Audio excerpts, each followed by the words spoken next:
A piece of the debate: going into a restaurant during COVID and importing water from Mexico.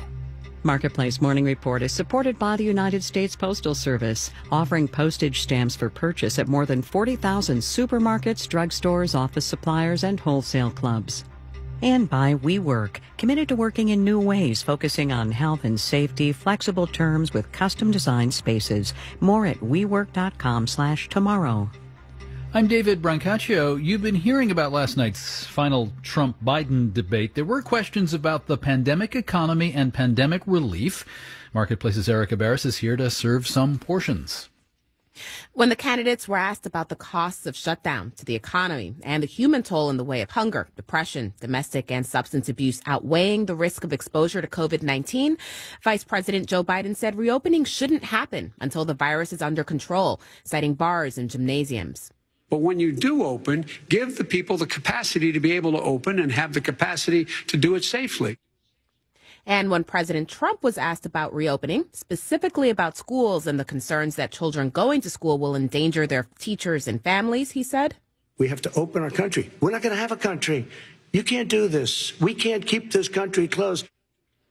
And, Erica, new federal pandemic relief, which we don't have with 11 days before the election? Correct. They were asked, 12 million people out of work, many millions poor and hungry.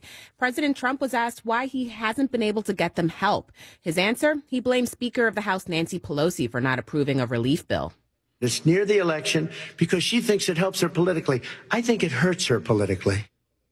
And when Vice President Joe Biden was asked why he hasn't pushed the Democrats to get a deal for the American people, I have, and they have pushed it. Look, they passed this act all the way back in the beginning of the summer.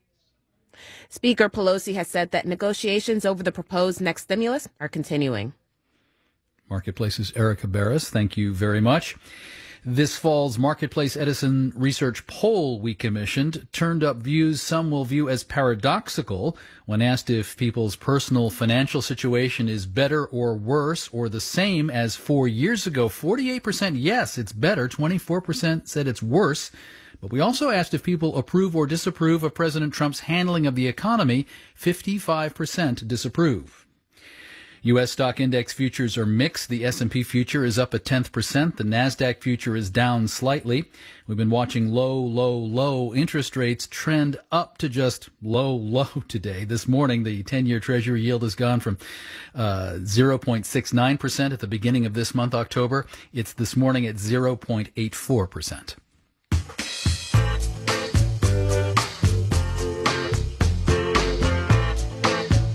Marketplace Morning Report is supported by Omidyar Network, a social change venture that is reimagining how capitalism should work. Learn more about their efforts to recenter our economy around individuals, community, and societal well-being at omidyar.com.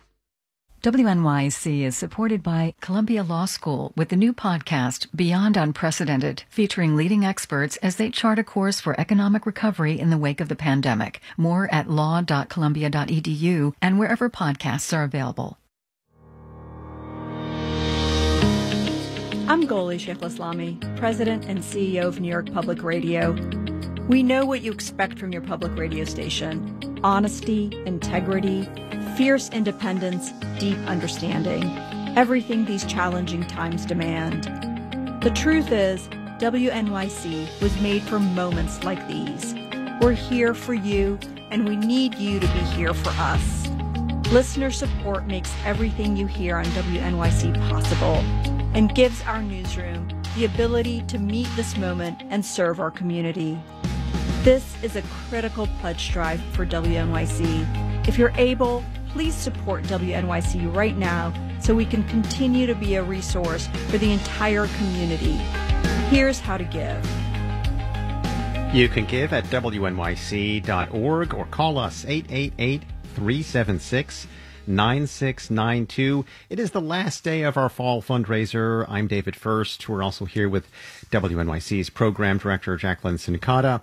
And we were here to say that this is your last chance to help us fund the news that you rely on here on WNYC. Local journalism, independent journalism have never mattered more. We are asking for your support today, and it is a great day to pitch in because it's the last day of our pledge campaign and because we have a dollar-for-dollar match going on right now. Right now, every gift will be doubled, and this is your last chance to have your contribution matched during this drive. This is our final dollar-for-dollar match, so please take advantage of this opportunity right now. The family of Terry Last has offered this matching money as this incentive for you to join them in their enthusiastic support of WNYC. If you can pitch in right now, it will make a huge difference. 888-376-9692 or WNYC.org. 888-376-WNYC is the magic pledge line. At least it is for us. It is the last day of our fall fundraiser, our shortened fall fundraiser. I want to say thank you very much to everybody who's made a contribution, from everybody here at WNYC. One of the beautiful things about these fundraisers is that we feel your love when you make those contributions and your appreciation for our work. And in these days, that goes really a long way towards lifting everybody's spirits. So just thank you very much for your support. We really appreciate it. But we still have a lot of business to do today, the last day of our fundraiser. We still need to raise about $600,000, and we can do it right now with this dollar-for-dollar match. That's going to go a long way towards fueling us, I think, today, or at least this morning. As David said, the family of Terry Last has offered this matching money. So whatever level you pledge at, whether that's a first-time pledge of $50, because that's what fits into your budget, that gets doubled to $100. Whether it's a renewal, maybe you currently give $10 a month to WNYC as a sustainer. Can you increase that to maybe $20 a month? Is WNYC worth $20 a month to you? All the news and information and great programming, cultural programming that you hear on WNYC, it is all made possible by listener support, by your contributions. 888-376-9692. Please assure we end on a sure footing by making a contribution now. It'll take just a few minutes of your time at WNYC.org or 888-376-WNYC. And remember, every gift is doubled right now. A $200 gift to WNYC is worth $400.